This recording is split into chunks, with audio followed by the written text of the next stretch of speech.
Good afternoon, and thank you for joining us here today. We are gathered today on the traditional territory of the signatories of Treaty 7, and I'd like to acknowledge the Métis people of Alberta who share a deep connection and history to this land. I'm joined today by our leader, Rachel Notley.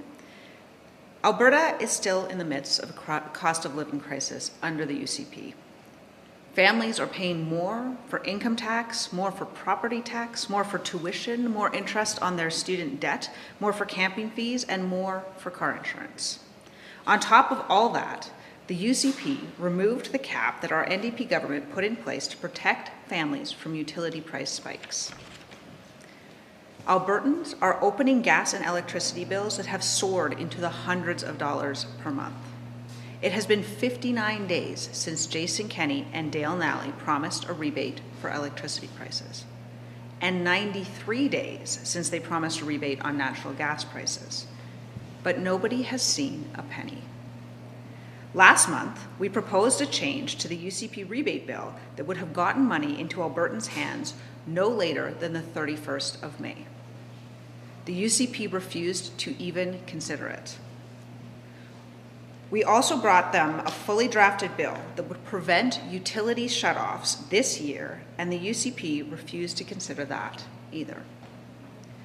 Yesterday in question period, I asked the Associate Minister when Albertans would see the rebates arrive, and he didn't even pretend to have an answer. And now we know that Alberta families have much longer wait ahead. To speak more about this, I'll invite our leader, Rachel Notley. Thank you very much, Kathleen. As you pointed out, Alberta families have already been waiting a very long time for the rebates that the UCP promised. And while they're waiting, the bills are piling up. The rebates themselves are, in the words of one UCP MLA, paltry. And what we learned late yesterday is that there is a lot more waiting and a lot more worrying in store for struggling Alberta families. The UCP's own regulations published yesterday give a deadline of December 31st, 2022 for the electricity rebate to be issued. That's on the other side of Christmas. And that is a very long time after the UCP's original promise of June. And as for the natural gas rebate, well, the UCP didn't even bother to create the regulations for that rebate. But an April 20th fact sheet created by the government does say that the rebate will kick in, and I quote, if the regulated natural gas rates exceeds $6.50 per gigajoule between October 1st, 2022 and March 31st, 2023. That is a very long time after the Premier's promise to open eligibility immediately, given the severe natural gas price spikes that we're seeing right now. It didn't have to be this way. As Kathleen said, we tried to work with the UCP to get the electricity rebates in the pockets of Albertans by May 31st and ban utility cutoffs in the meantime. But they refused to work with us. So let's sum this up. The UCP removed the cap on electricity prices that our government had originally put in place, and then did nothing while prices soared. We know from a recent University of Calgary study that current price spikes with respect to electricity are primarily being driven by markups by the utility companies. Under pressure, the UCP eventually promised some electricity rebates, but they somehow cannot get their act together to send a $50 rebate inside of a year. On natural gas, the UCP originally created a rebate program designed never to be used. And then when prices spiked in response to the war in Ukraine, the Premier promised to get rebates to Albertans before the fall. But now we're back to waiting till at least October to see any relief at all. And while these massive bills pile up, the UCP won't even protect families from losing their heat and power between now and October. This is just not good enough. And that's why today we have a very simple call for Dale Nally and Jason Kenney and the UCP. We are calling on them to go back to the cabinet table today and to change these ridiculous regulations to require that the first electricity rebates arrive no later than May 31st, as we originally called for. Secondly, we are calling on the Associate Minister to drop his bluster, get to work, and bring in regulations to allow for the natural gas rebate that he and the Premier promised would be available to Albertans immediately. These delays are just unacceptable. Families need real help, real quick. It's clear that the entire UCP is fixating on their internal leadership drama, not on the huge new costs that they have pushed onto Alberta families. We can see from these rebate deadlines that the UCP is literally not getting the job done. Albertans are struggling and they are tired of waiting for this government to get their act together. This debacle is just yet another sign that Albertans cannot trust the UCP. Families need help real quick. Now, one last thing before I take your questions. I know gas prices at the pump are also up sharply again. Now, I realize that many factors go into gasoline prices, but when the gas was paused, we called for a third-party audit to make sure that the savings were passed on to Albertans and that those savings stayed passed on to Albertans. Today, more than ever, we need that review to make sure that retailers aren't simply pocketing those savings themselves now that the scrutiny has passed. An NDP government will always be focused on keeping more money in your pocket, and we will get the work done quickly. So thank you, and we're happy to take any questions that you might have. Questions in the room? We'll turn it over to the phone line now. Just a reminder to those of you joining via Zoom to use the raise hand function to join the question queue, and those of you calling in on your phone, you can use the *9. Press *9 to join the question queue. So we'll go to our first caller. Caller, your line should be open. Just state your name and your outlet at the top.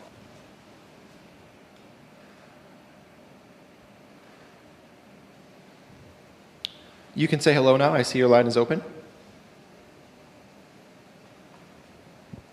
Are you calling on me, Rick Bell? Yes, yeah, Rick Bell, your line is open. You can go ahead and ask. Okay, yeah, no, I couldn't hear you.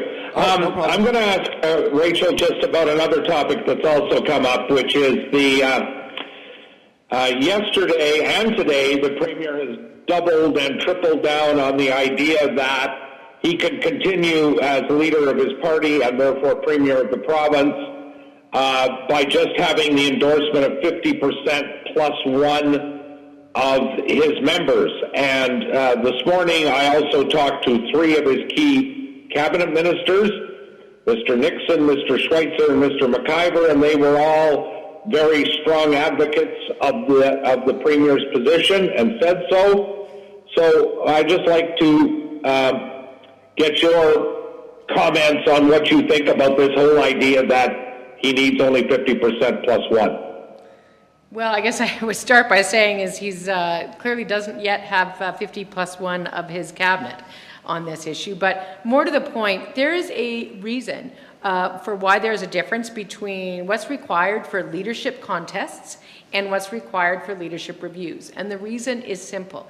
If a leader only has 50 plus 1% support of their caucus, of their membership, when they're in the role of leader, then what that will mean is that the people of Alberta will continue to come second to the internal drama and the ongoing infighting of the UCP caucus and cabinet. What that will mean for Albertans is that they will not be the priority. What that will mean is that the cabinet will continue to fail to get the job done on issues that address affordability, on issues that focus on fixing the mess they've made on healthcare, and on anything else that Albertans need their government to do that would, in a way that creates trust. So what 50 plus 1 means is it's permission for the drama to continue for a few more seasons. And unfortunately, Albertans will be the ones that lose out. Did you have a follow-up question that you'd like to ask, Rick?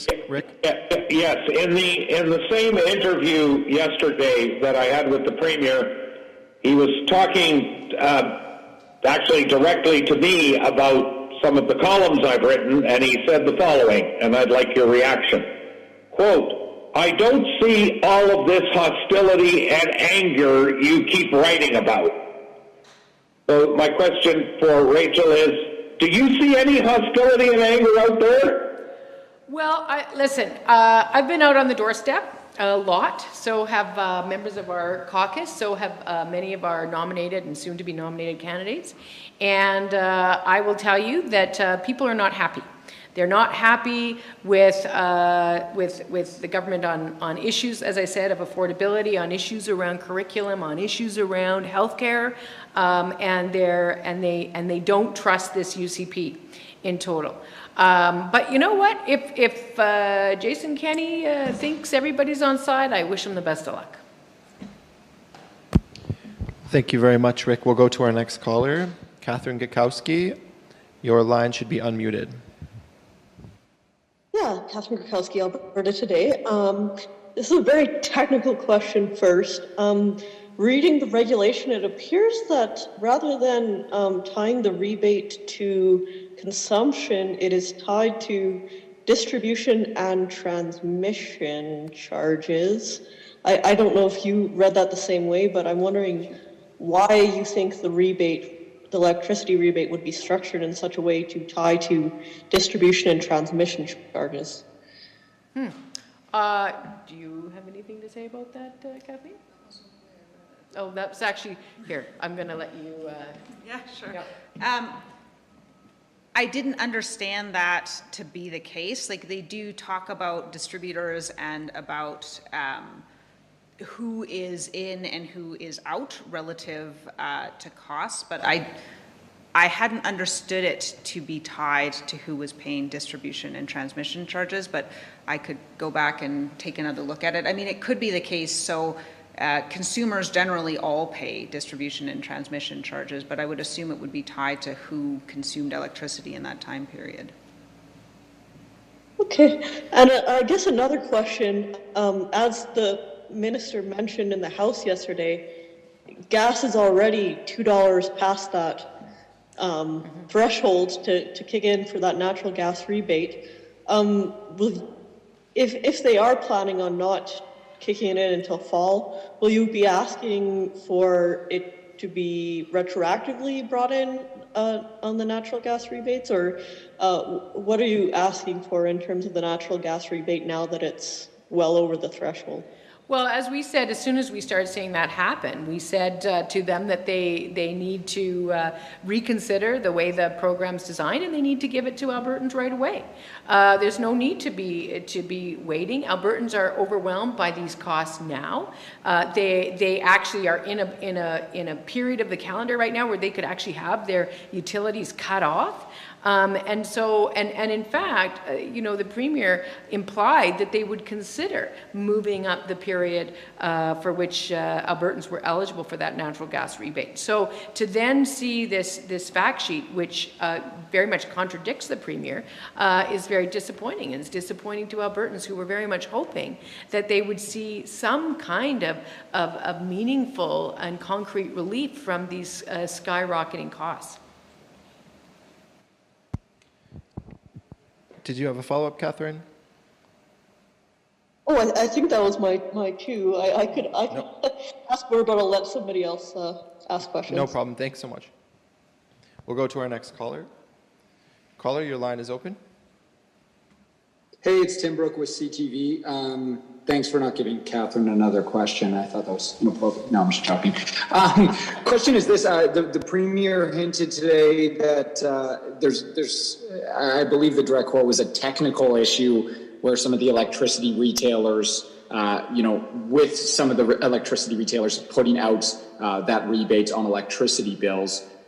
If that is the case, do you believe there's a more efficient way to get that $150 to Albertans, and what is that way? Well, I don't know exactly what the technical issue is, other than they're just not agreeing to do it. And quite honestly, I think, utilities are also a public service. And if I were the government, I would take whatever steps was necessary to make sure that these things did get credited to consumers in a timely way. I don't know exactly what the technical issue is that he's alleging exists. What I do know is that the government has the ability to address these issues if they're focused on it, as opposed to being focused on a whole bunch of other things and then checking in every few weeks to see why it was, to check in to see whether anybody had actually gotten any money. To have it credited on people's bills does seem to be the most practical way of doing it.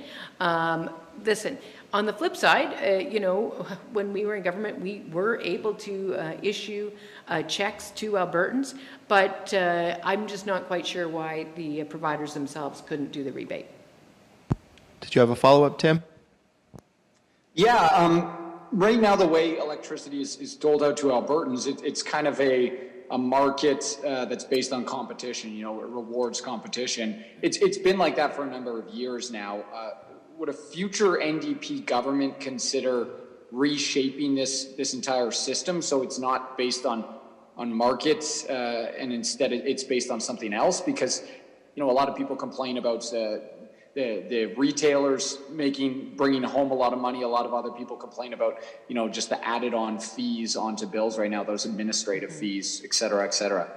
Well, we would have to dig into it and do an overall analysis to consult with all the stakeholders and obviously ensure that we approached it in a way that didn't have unintended consequences like we did when we were in government before. We wouldn't be pursuing change for change's sake, but we would be pursuing whatever is necessary to give more stability and more affordability to Albertans, while at the same time ensuring that we have the capacity to also move towards lower emission generation. That was the work that we were doing when we were in government. We were planning on moving towards a capacity market, and in the course of doing that, we'd put the cap in place to ensure that consumers were protected throughout that transition. The government decided to go back to what they claimed was a competitive market, but of course it's never actually worked that way. It hasn't for years. We don't have enough players in the market. Our market's not big enough, and so what happens is consumers are hit very hard with price spikes with very little predictability or warning, and so we need to find a better way to do this. But again, to say exactly what we would do without fully consulting with all the players, probably not going to do that. But let me just say that we will address our utilities from the perspective of Albertans looking to be able to save money and at the same time ensure that we're able to reduce our emissions overall. Thank you very much. We'll go to our next caller. Dylan, your line should be open. Hi there. Sorry, this might be a little bit off topic, but just given all the talk around, the moratorium on disconnections that came through last month, now that we're a couple of weeks past that, I was wondering what you've seen or heard in terms of the number of Albertans that are now disconnected from the utilities. Well, we're certainly hearing stories from folks. They're reaching out to us and telling us that it's happening to them. So we're getting anecdotal, confirmation that is exactly going ahead in communities around the province. But I couldn't give you an overall number or overall percentage information because we don't have access to that. But we have heard from people who have had their electricity disconnected. Do you have a follow-up, Dylan? Yeah, sure. Thanks, and fair enough on the exact numbers. I guess just, electricity bills is sort of what we heard before was, in the winter they go up because people are using more electricity inside, but now we're obviously seeing some nicer weather here in Alberta, but it looks like electricity prices are still quite high. So I guess just, are you going to be looking for any measures in the coming months, given that the previous measures you proposed were not taken on by the government? Well, we'll be keeping an eye on the prices as well as what happens with respect to the generation issues. We know that in the past we've actually seen huge price spikes in the summer, periodically, particularly if it gets really hot. So it's not necessarily the case that prices go down or usage always goes down. So we'll be watching it, and along the way, we've always sort of said that the $50 rebate for 3 months is likely not going to be the complete answer over the long haul, given the craziness of the prices. But we'll keep an eye, and we'll continue to turn our mind to what's the most practical way to make sure that consumers are protected.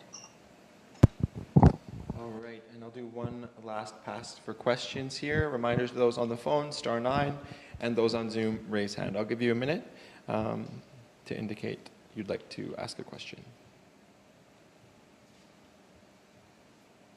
Seeing no more questions for today's press conference. Thank you very much. Thank you so much for watching, and to learn more, check out albertasfuture.ca.